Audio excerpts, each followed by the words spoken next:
예, 안녕하십니까. 5월 셋째 주에 말씀을 전해 드리겠습니다. 얼마나 하나님의 은혜가 큰지 그동안 날씨도 많이 더웠는데 어제 오늘 날씨가 굉장히 좋습니다. 하나님의 은혜 가운데 우리가 부활을 경험하고 이제 40일을 지나고 승천하시고 10일 만에 이제 예수님께서 오순절 성령 강림주일 역사는 그 성령님이 오시는 그런 것을 준비하는 특별한 주간이 되겠습니다. 그래서 오늘 말씀을 능력의 띠, 능력의 세계라고 할 수 있는 이 말씀을 듣는데요. 시편 93편의 말씀을 먼저 보시면 우리 하나님께서 다스리는 세상이 있는데 하나님은 권능 안에 모든 것이 있다라고 말씀하여 주십니다. 하나님은 스스로 계신 하나님이시고 지존하신 하나님, 그 하나님은 능력의 옷을 입으셨고 또 권능의 띠를 띠셨다라고 말씀하고 있습니다. 우리가 허리를 묶게 되면, 띠를 띠게 되면 힘이 있잖아요. 그래서 정말 배심으로 움직일 수 있는 모든 것을 허리에 뒷받침이 되는 띠를 묶어서 권능이 나타나는, 이 힘이 나타나는 역사를 보기 때문에 시편 기자는 그렇게 노래를 하고 있습니다. 하나님께서 모든 세상을 권능의 세계로 인도하시는데 하나님이 다스리는 세계다. 그 권능이 어디서 나타나냐? 오순절에 성령의 강림으로 나타났다는 거죠. 그래서 오늘 그 링크, 그 중간으로 가는 말씀을 누가복음 24장 44절에서 53절 말씀을 보게 됩니다. 또 이르시되 내가 너희와 함께 있을 때 너희가 너희에게 말한 바 모세의 율법과 선지자의 글 시편에 나를 가리켜 기록된 모든 것이 이루어져야 하리라 한 말을 이것이라 하시고, 예수님께서 승천하시기 전에 제자들을 모아놓고 말씀하는 거예요. 모세의 가르침과 선지자의 강령과 시편에 기록된 모든 말씀이 이것을 말씀하고 있다라고 이야기를 하는데 사람들이 마음문을 열고 그것을 깨닫게 되었다라고 합니다. 45절에 그들의 마음을 열어서 성령을 깨닫게 하였다. 엠마오로 가는 두 제자가 처음에는 자연스럽게 이야기하는 예수님과 아무것도 몰랐어요. 근데 예수님께서 이사야 선지서를 설명하는데 가슴이 뜨거워졌어요. 근데 그때는 잘 몰랐죠. 가슴이 뜨거워지는 사건이 열리는 것, 깨달아지는 사건이죠. 오래전에 가슴이 뜨거워지더라고요. 말씀을 읽는데 이 가슴이 뜨거워지는데 깨달아지는 거예요.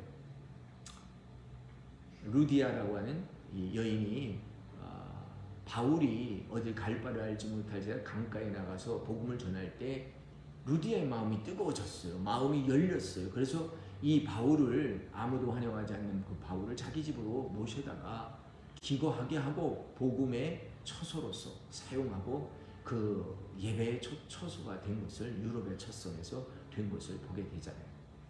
오늘 가슴을 열어주는 사람이 있어요. 많은 회중이 와서 예배를 드리는데 그 중에 말씀을 경청하여서 깨닫는 사람 한 사람이 있을 때가 있어요. 하나님은 그 사람을 집중하여 은혜를 주실 때가 있죠. 깨닫게 되는 은혜가 오늘 이 또 말씀을 통해서, 유튜브를 통해서 열리시기를 예수님의 이름으로 축원합니다. 하나님의 놀라운 일들이 열리는데 오늘 누가복음 24절 말씀에서 너희가 이것을 알게 되고 깨닫게 되었는데 그 말씀이 뭐냐면, 이르시되 그리스도의 고난을 받고 3일 만에 죽은 자 가운데서 살아나신 것과 그의 이름으로 죄사함을 받고 회개 운동이 예루살렘에 시작된 것이다. 오늘 우리가 깨달아 알아야 되는 것은 하나님께서 가르쳐 주신 말씀인데 예수님의 고난에 대해서 설명하는데 그것이 깨달아지는 거예요. 예수님이 이 세상에 와서 고난당하고 고통당하시고 매 맞으시고 책지게 찢기시고 고통당하셨는데 그가 말을 잘못해서 유태인의 왕으로 고통당한 게 아니라 정말 그는 그 고통을 우리 인류를 위해서, 아니 나를 위해서 죽으셨다는 거죠. 내 허물을 위해서, 나의 죄 때문에 죽으셨다는 사실을 깨닫게 되는데, 죽으실 뿐만 아니라 그가 3일 만에 죽은 자 가운데 살아나셨단 말이에요. 부활이란 말이에요. 소망을 주셨다는 거죠. 그래서 이 말씀을 듣고 사람들이 가슴을 치면서 가슴을 찢고 회개의 운동이 시작되었는데 예루살렘에 시작해서 온 모든 족속에게 이 운동이 증거되었다라고 하는 것입니다. 사랑하는 성도 여러분, 하나님께서 성경을 읽을 때 마음문을 열어주시면 그건 큰 은혜예요.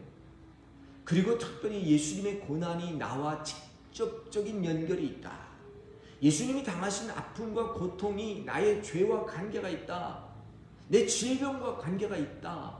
라고 생각할 때 우리는 고침을 받는 거지요. 놀라운 일이 일어납니다. 말씀을 깨달아 알기 시작하고 지식을 받게 되었는데 3일 만에 부활하신 그 사건, 그 죽으심이 나의 죄사함과 직결되어서 그를 믿는 자에게 하나님은 죄사함을 주시고 회개 운동이 일어나게 하여 주시는데 예루살렘에서 이어진다는 것이죠. 그것은 너희가 증인이라. 볼지어다 내가 내 아버지께서 약속하신 것을 너에게 보내리라. 너희는 위로부터 능력이 입혀질 때까지 이 성에 머물라. 이 성이 어딘가요?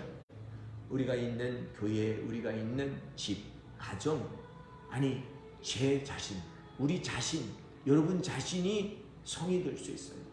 거기에서 우리는 기다리는 거예요. 하나님이 더 강하게 임하여 주시옵소서.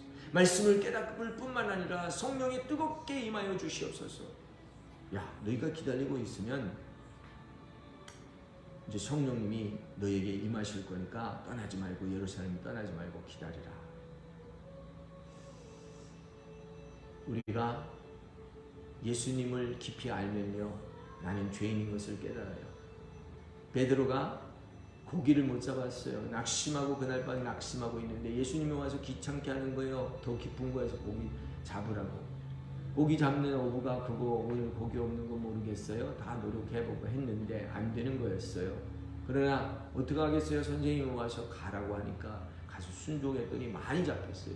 그 많이 잡힌 것에 놀라는 거예요. 그래서 친구의 배를 불러서 2배로 돌아서 막 기쁘고 춤을 춰야 했는데 그게 아니에요.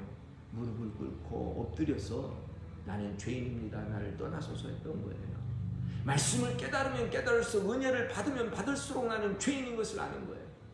바울은 큰 은혜를 받고 자기가 죄인 중에 괴수, 가장 큰 죄인이라고 했던 것을 고백을 우리는 알고 있습니다. 사랑하는 성도 여러분, 우리는 다 하나님의 은혜에 있으면 죄인이에요. 우리 하나님의 은혜에 있으면 다 내가 잘못된 것 같아요. 그래서 우리는 하나님 앞에 용서를 구하고 나오는데 하나님은 웬 은혜인지 웬 사랑인지 우리에게 또 보여주시는데 거기에 회개에 머무르지 아니하고 능력을 받게 하시고 능력의 띠를, 허리띠를 묶는 이런 역할을 할 수 있도록 오순절 다락방의 역사를 주셨어요.